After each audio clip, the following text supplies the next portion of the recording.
పురాతన చామ్ వాస్తుశిల్పులు మరియు చేతి వృత్తుల వారి కళాత్మకత ఎంతగా ఉండేదంటే వారి దేవాలయాలు మరియు రాతి శిల్పాలు నేడు ఆగ్నేషియాలో కనుగొనబడిన అత్యంత కదిలించే అవశేషాల్లో కొన్ని.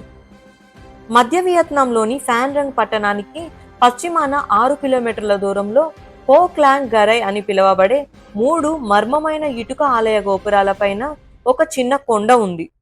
కాంతితో నిండిన రాతి నేలపైకి ఎక్కి 13వ శతాబ్దపు పుణ్యక్షేత్రాలను చూడవచ్చు. చంపారాజ్యం యొక్క వారసత్వమే ఇది. ఇది 4 నుండి 13వ శతాబ్దాల వరకు దక్షిణ మధ్య వియత్నాంలో వృద్ధి చెందిన శక్తివంతమైన భారతీయ సంస్కృతి.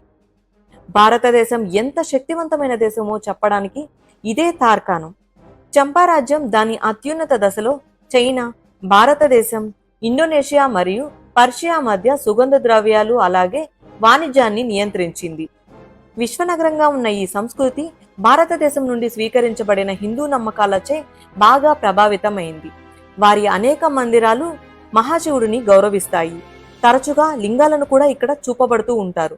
అయితే వారి చెక్కడాలు అలాగే హిందూ దేవతలను కూడా వర్ణిస్తాయి. హిందూ సిద్ధాంతాలు స్వదేశీ నమ్మకాలతో మిళితం చేయబడ్డాయి.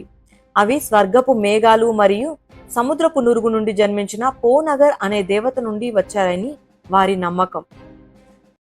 కాంటెంట్ నచ్చితే ప్లీజ్ సబ్స్క్రైబ్. ఫుల్ వీడియో కోసం కింద ఇచ్చిన లింక్ ని ప్రెస్ చేయండి.